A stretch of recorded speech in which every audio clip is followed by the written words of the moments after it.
Hello everyone, welcome back to my channel.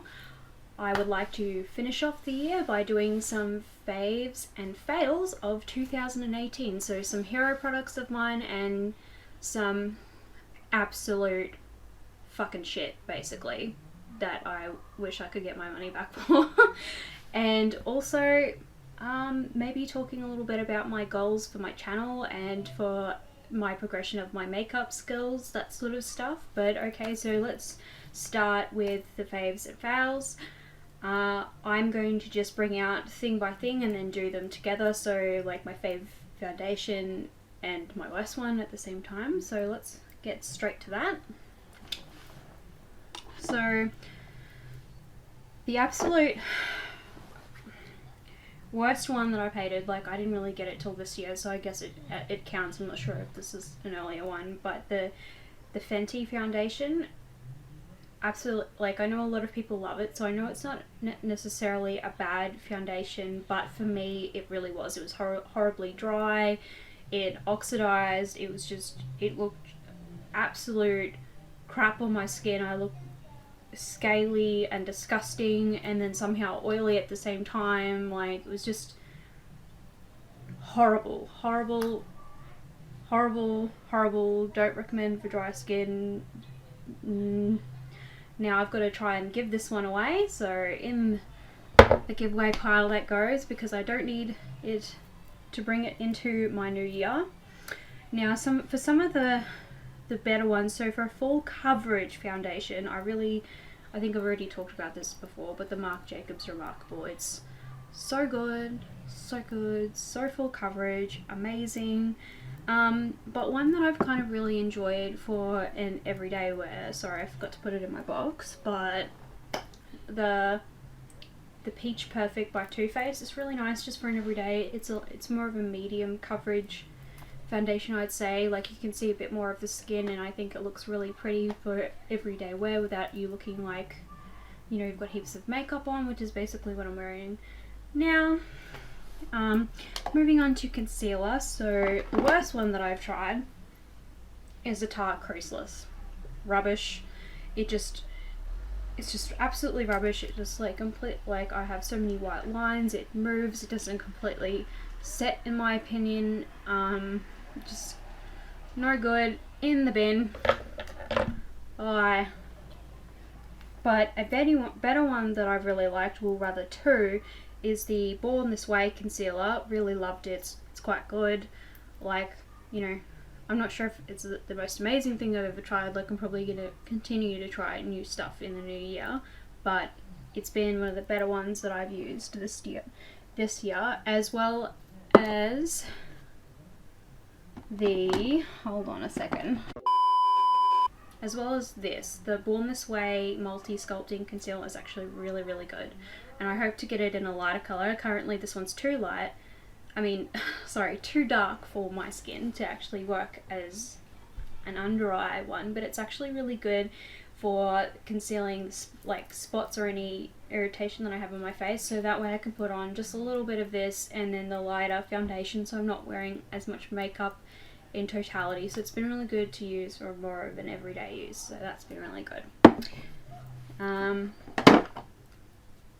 So my hero primer of the year has been the Tatcha Silk Canvas. It's absolutely amazing. Like, it's the only one that I really use, and I've actually seen quite a bit of a big difference. Like, I've tried a few different primers this year, but I'd have to say that none of them were particularly, like, they weren't terrible, they didn't break me out or anything like that, but they also weren't particularly great either.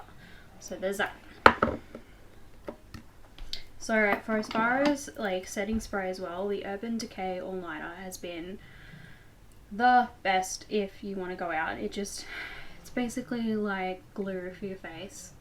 I mean, it's not great to use every day. If I'm going to use an everyday one that's just nice to refresh, I think the Too Faced Hangover 3-in-1 has been my favourite for an everyday. It's like, this is the second bottle that I've gone through. I've got to buy a new one of this. This is practically empty, and it's the second one that I've used, so like I've definitely loved these products this year. Like, I've gone through them this year. That's been a thing. So for bronzers, it's kind of like the same deal with bronzers. Like, I didn't try anything that I hated, but I was a bit like, like, but the one that I really liked is the Marc Jacobs one, and this is Tantastic, a Mega Bronze. It smells really nice, and it's just really good. It's just really good. I mean, I will never have to buy a bronze ever again because of how big it is. I mean, hold on a second.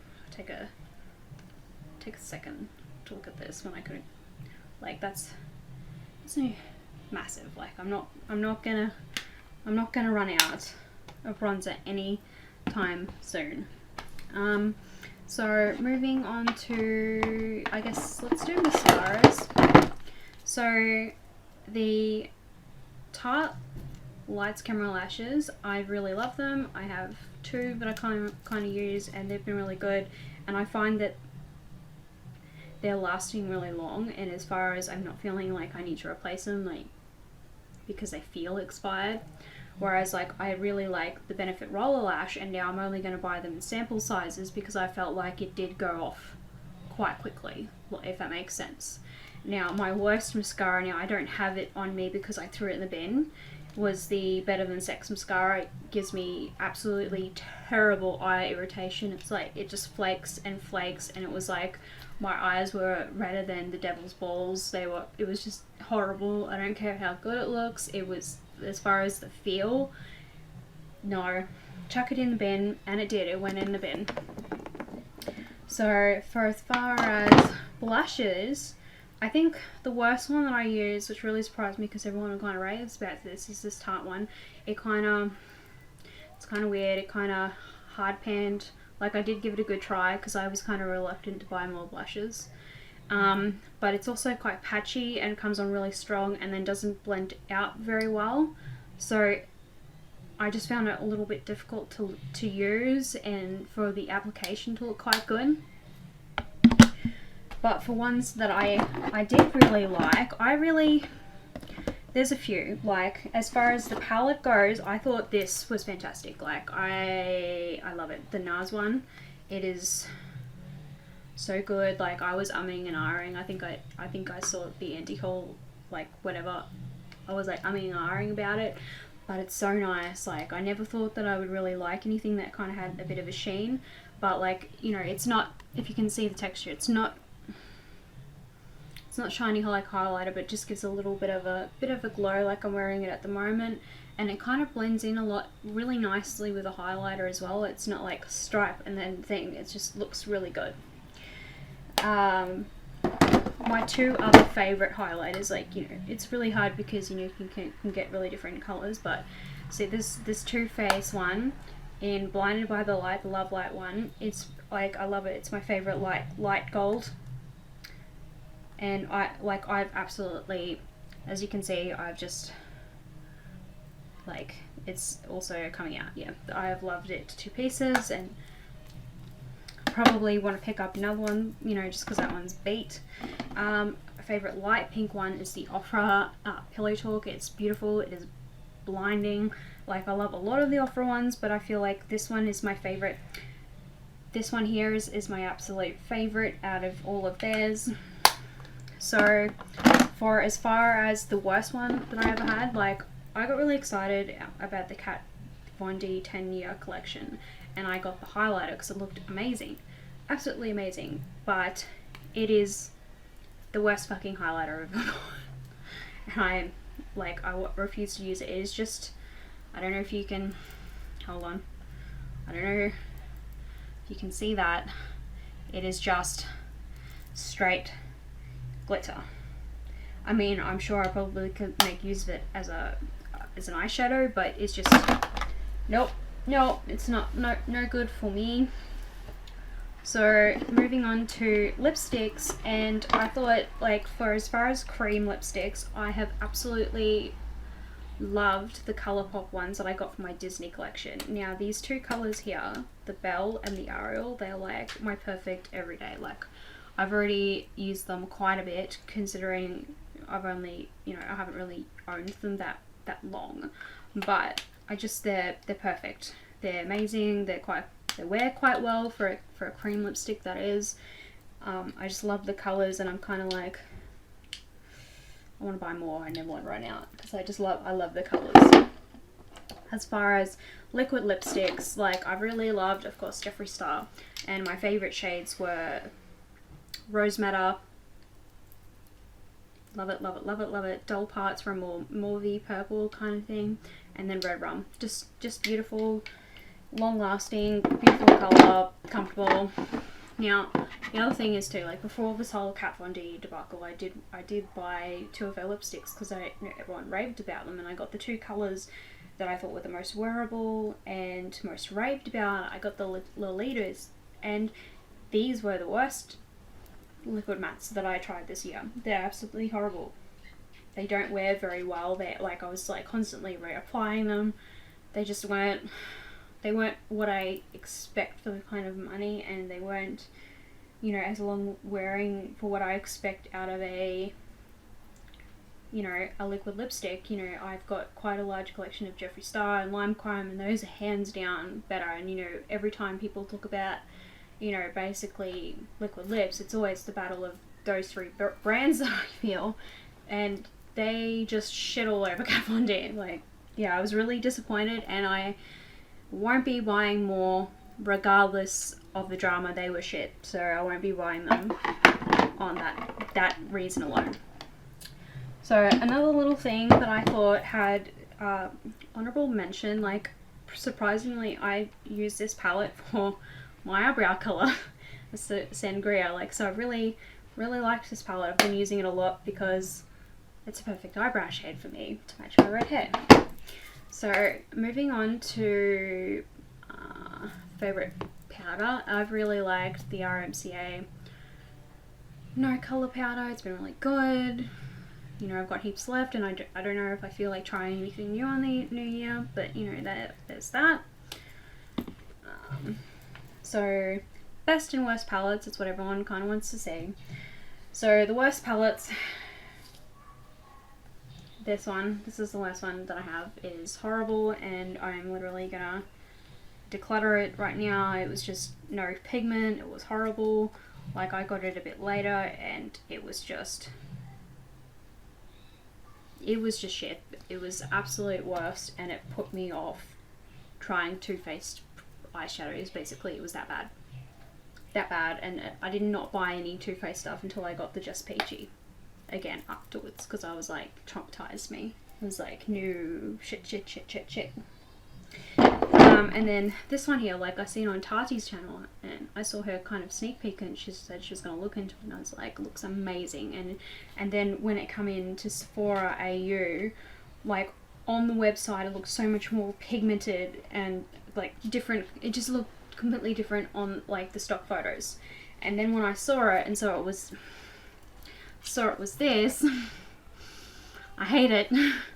Makes me look like I have massive panda eye. I already have grey eyes, and I have quite sunken in eyes, so this Color Story, I'm not ever going to use it. It just makes me look dead, makes me look sallow, it just looks shit on me. So that was like a very regretful purchase on my behalf, and I won't be that silly again. Hopefully. We'll see. So my favorites, like, I was really surprised with this, but this has been my everyday go-to for quite a while. You could see, like, I've definitely been into it. Like, admittedly, I don't use the bottom row as much, but the top row, like, I just love it for everyday looks. It's so good. Really loved it. But then for my extra favorite palette, like, for like when I'm going out or I want to be extra fancy, like, yes, Blood Sugar. It's been fantastic. I love it. I love the case. I love the colors. I love how it always turns out whenever I do a look, and I just want to keep playing with it. I'm not sick of it. I just want to keep looking at it, just keep loving on it. And then another notable thing, I think people like to do this as well, is fragrances. Like, these are truth, I have used them. The Versace Parfum, that's all that's left of this massive bottle. I have completely used up both of these Viktor Rolf perfumes, so the Bon Bon and the Flower Bomb, and I'm going to rebuy them because I love them. I love them, I love them, I love them. Less favorite ones that I got this year is probably maybe the Marc Jacobs Daisy. Like, I thought I'd like it, but then the more that I wore it, the more I kind of got sick of it. You know. Oh well. So those are my favorites and fails of the year. So moving on to my goals. So with the new year, I am hoping to make better use of my collection. You know, when I went through my drawers, you know, to look at all of this and look at all my favorites, like I was like rediscovering all these other palettes, and I'm just like, why don't I use that? Why don't I use that? And then there are other palettes where I bought, and I was so excited to have them in my collection, like I was rabid to get them, and I have used them once, and there are legitimately palettes in here that are greatly reviewed, and I have never used them once at all. So I think I want to move into the new year with the goal that I want to be using the things that I have more and experimenting more with the kind of looks that I wish to create. So, you know, different eye shapes, different techniques, different colors that I'm used to. So I think I'm going to branch out, not only just in my makeup, but in my fashion sense, because I, you know, a lot of the time, you know, I do wear the same colors, and that kind of dictates the kind of makeup that I choose to wear more than anything. So, you know, I'm not going to do like a crazy rainbow eye and then wear this. I mean, you could, but I wouldn't think it would match. So there's that. I would really like to have a goal to pan one of my palettes. Like, I don't think I've ever completely used an eyeshadow to the very end, and I think it would be really nice to have, you know, some comprehension of like what it actually, how much product that you buy and how much it's worth having as much makeup that I do. You know, I just want to have that comprehension there of, you know, what it's like to actually use a product to the end, and how, you know, going forward with that, with how much I choose to buy and how much I choose to bring into my collection. I think it would just be really good to kind of have a sense of that. Like, I'm not going to be panning everything that I own, but I think it would be really good as a learning experience sort of thing, and then kind of do videos to update on that. And then the other thing that I wanted to do to be able to take on the challenge of like how many palettes that I have and not using them is that maybe I need to come up with a system where I have a box, or, you know, where I pick out the things that I'm going to be using for either a week or a month, kind of trial it, you know, just like only use those things and make effort to use those things. So, you know, so I can actually try my stuff, actually use my stuff, and then decide whether I want to keep them or not. And, you know, have, you know, a more broader understanding of all the different colors and how to use them within my own collection. I think the only thing that without my other goals is that, you know, I obviously want to be able to upload a little bit more to my channel and be able to think up more content that I think is interesting. Maybe other people thinks are interesting. Maybe I'll just keep making videos that no one gives a shit about, but, you know, it will be good. But yeah, and then also being able to utilize my makeup certificate and actually do paid work. I know, anxiety towards that, but I think those are my goals. So hopefully I didn't bore you with all of this. I hope you enjoyed my list. And the other thing I want to say is that I'm probably going to continue to keep trying new makeup. I'm not going to end there, but looking forward to trying to achieve my goals in the new year and trying new stuff and getting more understanding of what I already have. But thank you for listening, and welcome to 2019. Okay, bye!